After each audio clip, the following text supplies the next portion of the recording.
out, hey, the Earth is down here. Oh, yeah, okay. So I get back and do some more things, and I had another rest period. And so this time I took one foot out and did a little agility, and I looked, uh-oh, the Earth's not there. Oh, there it is, up there. To be in the spacesuit outside and to look out in any direction was pretty neat. It's humans out there, it's humans out here, it's humans on the frontier. When I opened the hatch, I mean, I had the whole universe in front of me. It was spectacular. Then you sort of poke your head out, flip around, and you take a look around, and you know, it's really a holy moly kind of moment. That was when I first learned, I think, the definition of what it truly is to be alone. Being in space, being in Earth orbit, floating is truly a magical experience. It means an exciting day. It means it's a day that it's going to be a lot of work, but very rewarding work. NASA's astronauts and their international partners suit up for modern spacewalks with training and experience. Humans suited up, leaving the vehicle and going out on spacewalks. Exploring, you know, going beyond and always going into a situation we've never been to before, to fix something, say a space station, to deploy an experiment, or longer term, I think of spacewalking on Mars. So spend a lot of time thinking about how humans are going to explore Mars, suited with some pretty new, cool technology. When floating out in the void of space, they are standing on the shoulders of giants, making new discoveries by building on a prestigious legacy. Why did the Russians put Sputnik up? Why didn't the U.S. do that?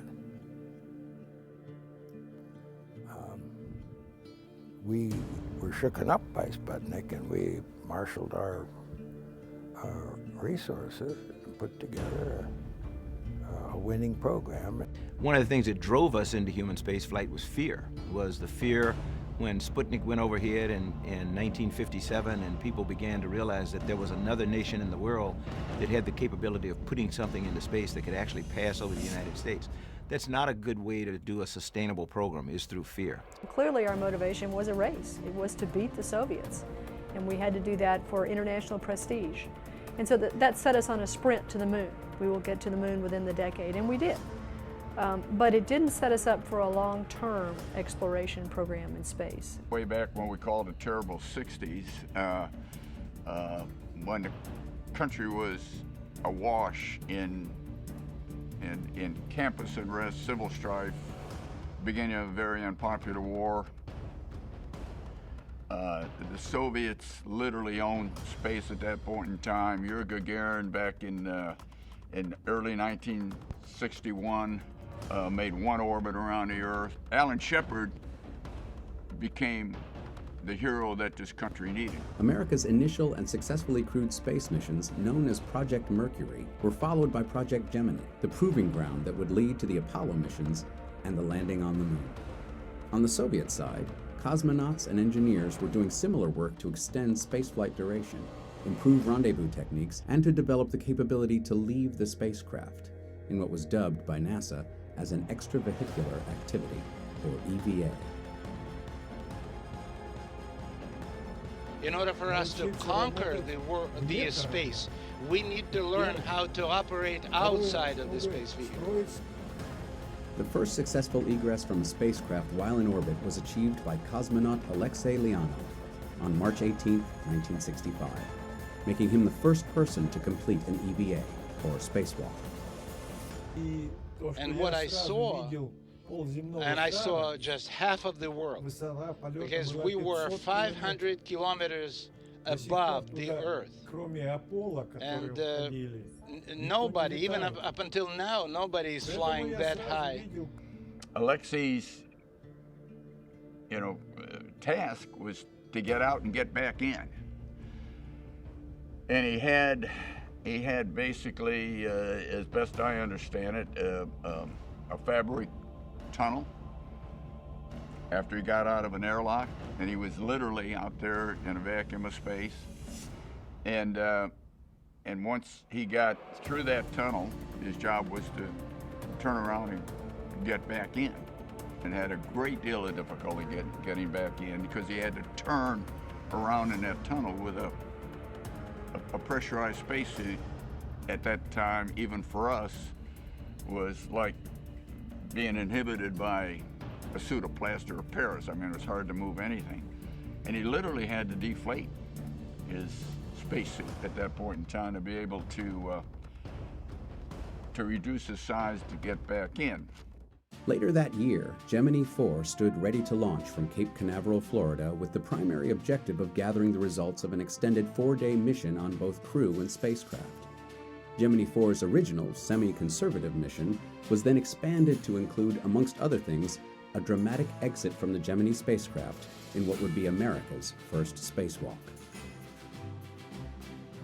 On June 3, 1965, the second crewed mission of the Gemini series carried James McDivitt and Edward White into space.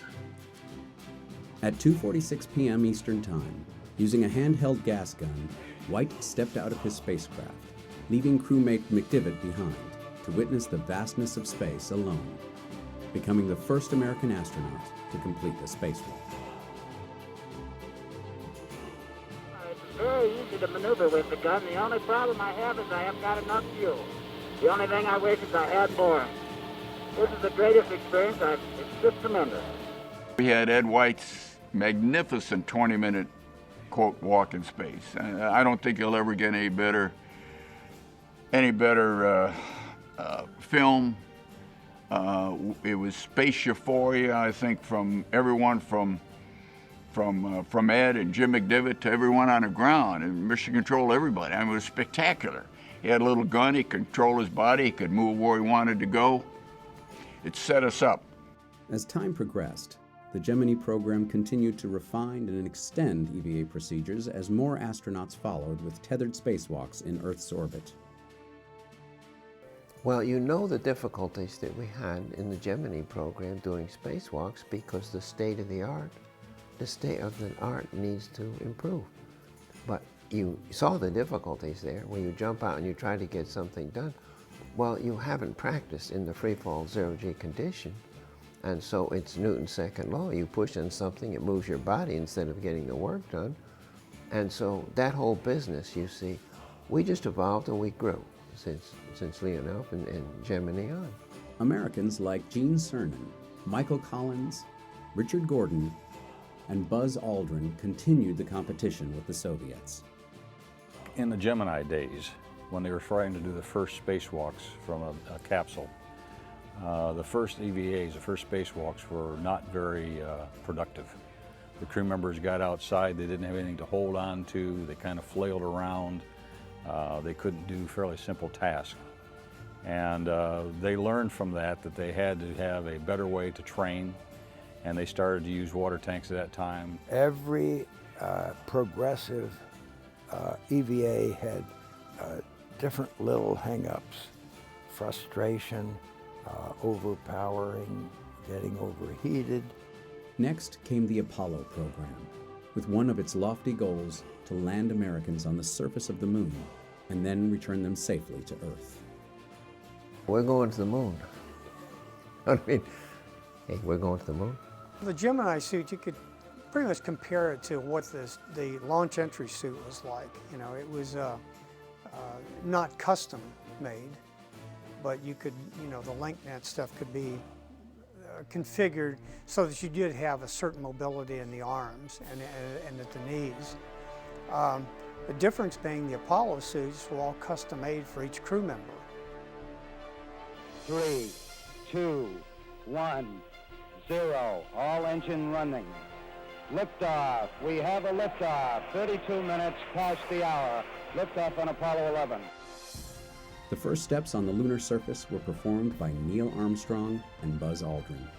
It was July 21st, 1969, and the world irrevocably changed with the steps of men very far away from the Earth. That's one small step for man, one giant leap for mankind. I do remember the first landing on the moon, Apollo 11. I remember I was, I guess, in high school and staying up and watching that and going out and looking at the moon and just marveling about there are people up there.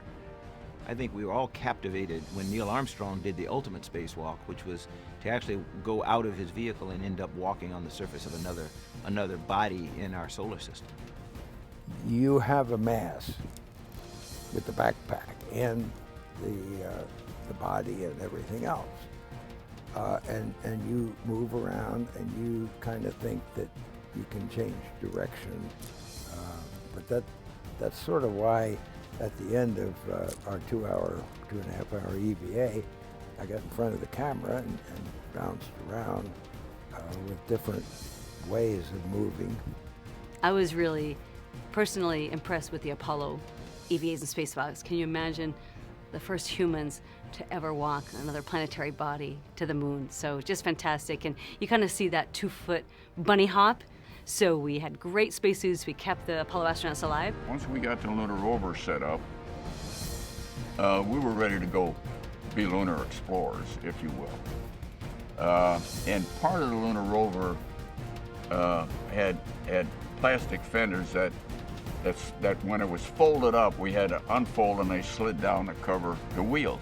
But the reason we had fenders on these things were because the lunar dust was one of the biggest problems we encountered on the surface of the moon. It was almost the texture of graphite, but graphite's a lubricant. This was just the opposite. It would get in and on everything. So I was walking, doing some work around the lunar rover, and I put my rock hammer in my pocket with the handle sticking out, and I caught it under one of those extensions of the fender and boom, blew it off. The dust would have come right over the top and immersed us in all this dust. So we had to figure out a way. We took 4 lunar geology maps, and taped them together and took a couple light clamps and clamped them, and it did the job. And what do we tape them with? Duct tape. We went from there into the Skylab program, and we went to the A7LB at that time. So Apollo, you know, so we're on the surface with an A7L spacesuit, and we do have a 6 of a gravity, and we do have the life support system on the back, which is taking care of all our physiology, the cooling, the oxygen, removing the carbon dioxide, and all the rest of that. In the Skylab program, we were on an umbilical. The umbilical provided all of the physiology, if you will. The umbilical between the spacewalker and the Skylab space station provided all the life support. When we went into the shuttle program, we went back to riding a backpack. But the big difference between the shuttle and Apollo was that we integrated the backpack with the suit itself. So Apollo was you wear the backpack there and you bring the hoses around and connect them. In the shuttle program, we integrated the hard upper torso and the life support system. But importantly to us then was we did away with the zipper. Now the zipper worked, and I had taken a zipper to a vacuum many times. The zipper starts here, and it rolls around and it rolls up the back, and the zipper is maybe 3 feet long, and it is a zipper. And a zipper is the only thing between you and eternity. Spacewalking has actually saved some of our programs. So we can look at Skylab, which Skylab, the habitat was getting very, very hot, and the astronauts had to go outside in their spacesuits, perform the extravehicular activity, and they literally saved Skylab. Without EVA, Skylab would have not been habitable. You know, they had to deploy the solar array, they had to deploy the thermal canopy over the damaged area. So EVA saved that mission completely. Another great example from the Gamma Ray Observatory mission. Jerry Ross and Jay Apt went out and literally got an antenna deployed, and it saved, you know, a major observatory. So really important interaction when humans are suited and kind of saving very large missions. My first job in the astronaut office after my initial training program was completed was to start working on EVAs, or spacewalks, and the equipment. And in fact, we worked with the early crews to design what their spacewalks would be like. STS-5 was the first planned spacewalk, and they had equipment malfunctions which prohibited them from going outside. And then STS-6 was the first one where we actually conducted some spacewalks. So I worked with those crews, helping them to figure out what tools we had available to them that they could test out and operate in the vacuum of space out in the payload bay of the orbiter. And then we progressed from there. The suit was not a brand new suit anymore. I had run it through all the on the floor, that's the 1G test. I had run it through vacuum testing.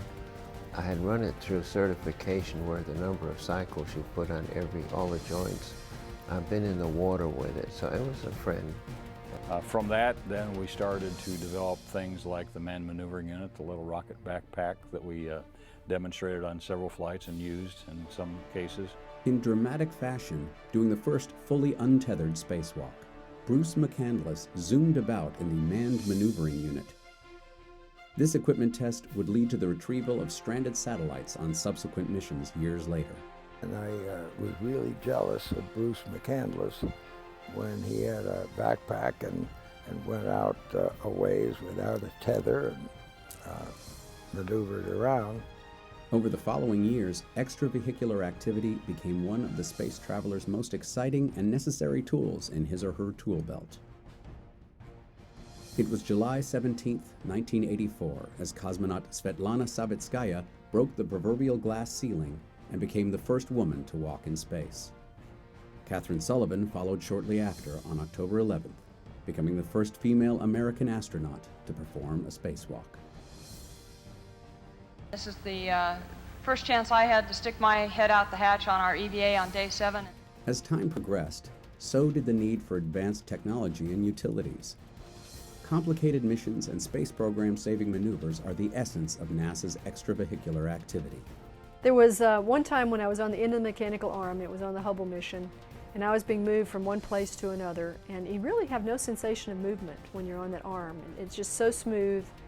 There's no drag of the water pulling you back, and so you don't really know you're moving. And I was working on the tools, I was putting the sockets on for the next, whatever task I had to do next, and the guys stopped it, and they said, you have to look at this, you just have to stop and look. And so I stopped and looked, and we were over the Gulf of Mexico. We could see the entire of North America, and we could see Aurora up over Canada, and it was just an amazing view. We started to develop little power tools. We developed more wrenches and other kinds of tools that we could use for other types of failures that we identified in the payload bay door mechanisms to remove debris or to disconnect things should they not function properly. From the Apollo program's deep space missions around and to the moon, to the U.S. Skylab, Shuttle, and International Space Station programs, spacewalkers have suited up. On board the spacecraft, you've got today 2 spacewalk crew members who go out, work cooperatively together. They become brother and sister, brother and brother, sister and sister. They learn how to work as a very coherent team. They actually understand each other's moves. They know where they're supposed to be. You've got nowadays a robotic operator who's generally moving at least one of the crew members around on a robotic arm. You've got the IV crew member, the intervehicular crew member, who is, for all intents and purposes, the choreographer, has the whole mission kind of committed to memory, knows when somebody's out of position, knows when somebody's about to get too far away where they can be safely tethered. Back on Earth, in the Mission Control Center, you have the primary person on console, that is the EV or the extravehicular controller. In the back room, they probably have anywhere from 25 to 100 people who are looking at data from each of the spacewalking astronauts. They're looking at data from the spacewalk that's actually going on. And then somewhere in the world, like at a place that built the spacesuit, or somebody that designed the procedure that's being done, whether it's in Denver, Colorado, or Connecticut, they're also looking on, and they have their own data that they're evaluating, and getting all that back into mission control in Houston, telling the flight control team, okay, we see this developing or we see this happening, you need to let the crew know. So probably thousands of people supporting the development of the types of spacewalks that we're going to do, and then hundreds actually involved in the spacewalk on that particular day.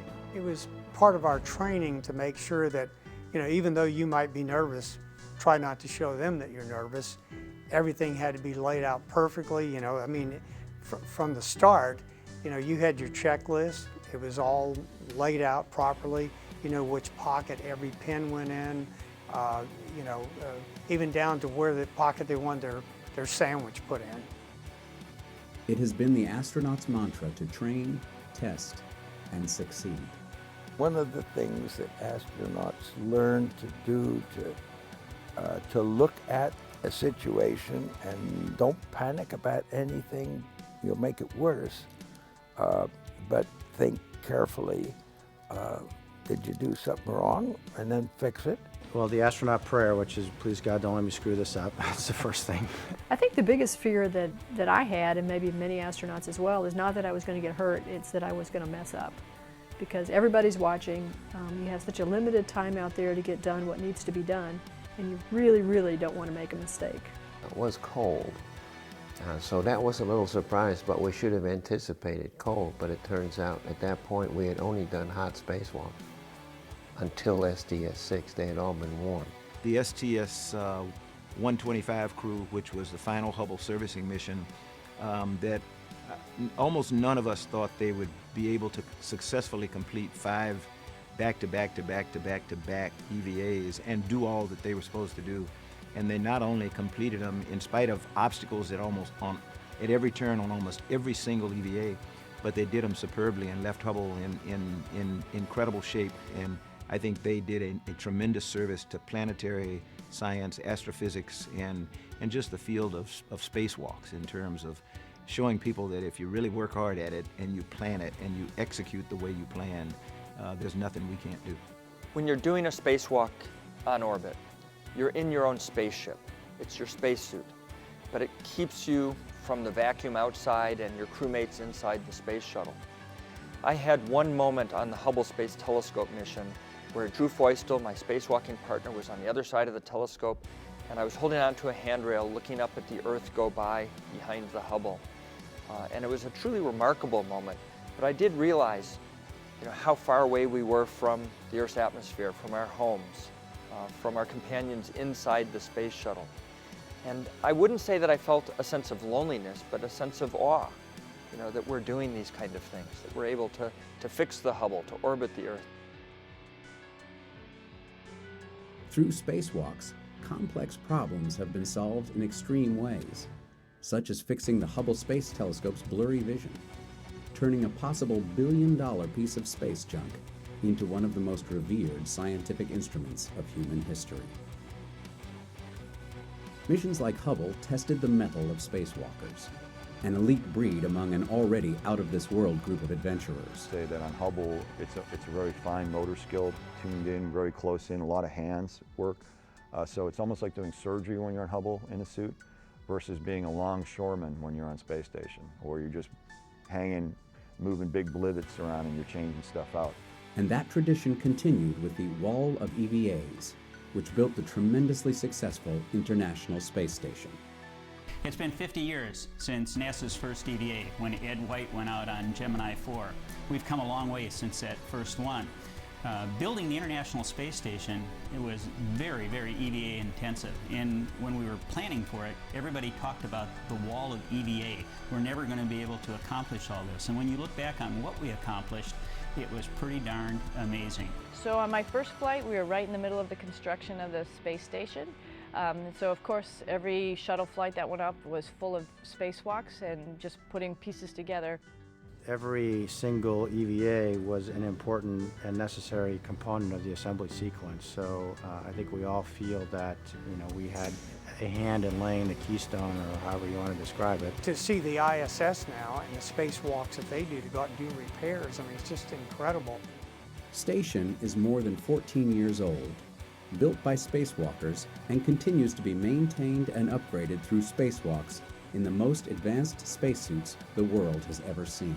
Spacewalks are not, they look like they're incredible fun, and they probably are for the crew member when you really get down to it, but we must never forget how dangerous they are. I felt something that was not unexpected. I felt cold water on the back of my head, and that surprised me.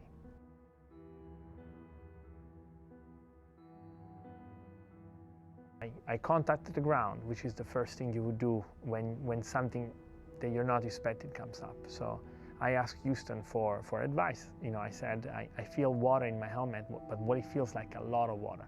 The ground doesn't have a lot of information on the suit. They can monitor some things, they have telemetry about my status, my vital status, and they know how the suit is performing, but a lot of things we couldn't tell at that point. Is the water increasing in my helmet, in the back of my helmet? I couldn't tell. The ground couldn't tell. They were trying to come up with what could be the possible problem and the solution. Finally came the decision from the ground to take the safest option, which is we're going to terminate this EVA. Chris and Luca, just for you guys, based on what we heard with Lucas saying that water is in his eyes now and it seems to be increasing, we think we're going to terminate EVA case for EV2. And so when they told me, okay, Luca, you're going to travel back to the airlock and Chris is going to clean up and then follow you, that's what we did. And I started translating back to the airlock. I had to go upside down and translating with my head towards the ground. As it always happens, a lot of things happen at the same time. The sun went down at that point. You go to zero. Darkness, no visibility, and cold.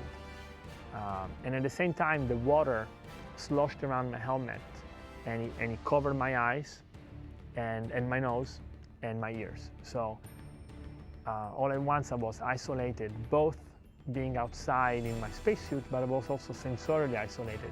I couldn't see and I couldn't hear, and I didn't quite know where I was, how to find my way back to the airlock.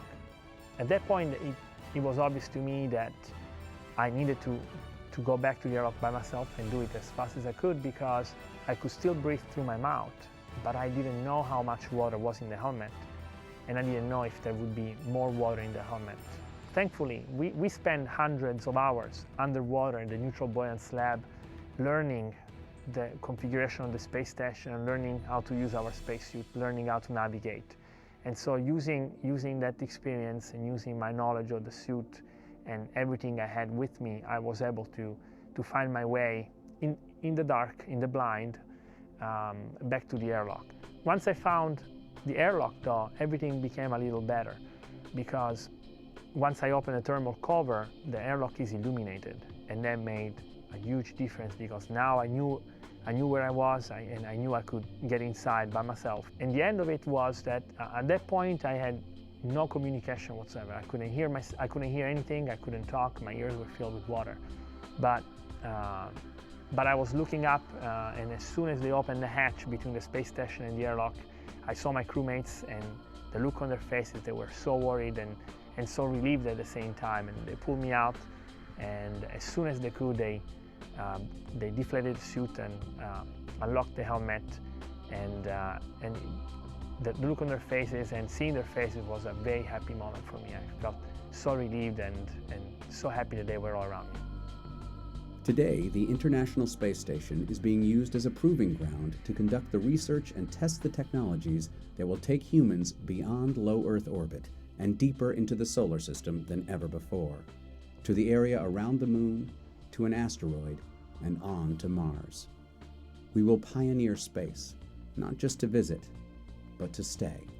We're going to migrate out over the next 5 to 10 years into repositioning humanity in lunar orbit. So we will spend most of our time orbiting the moon and doing more technology development, but learning basically how we operate in a low gravity or no gravity environment, because that's the way it will be when we go to Mars. Mars's gravity is less than Earth's.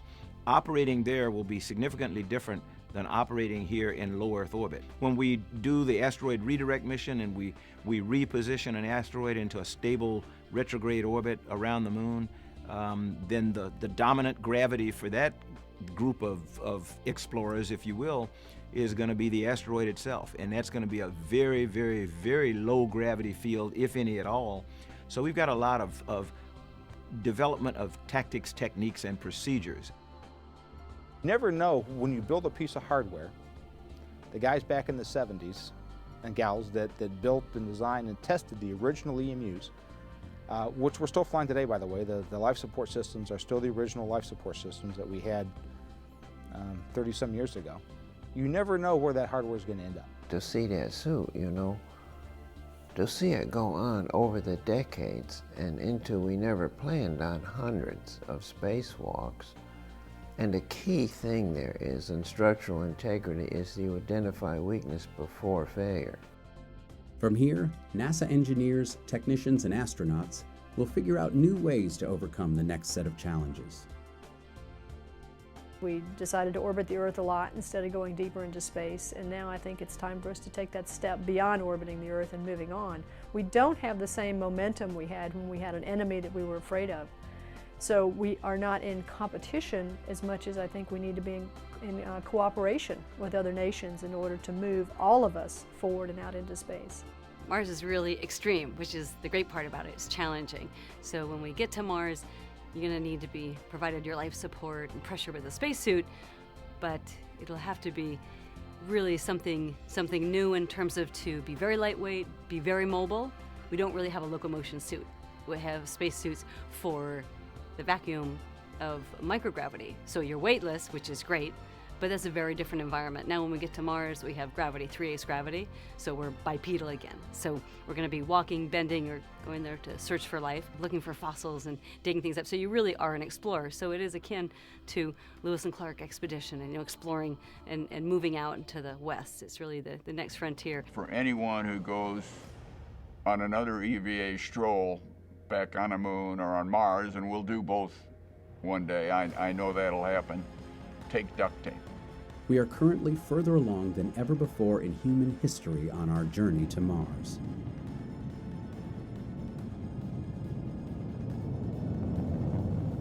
American engineers and scientists around the country are working hard to develop the technologies, including new spacesuits, that astronauts will use to one day live and work on the Red Planet. Next stop, Mars.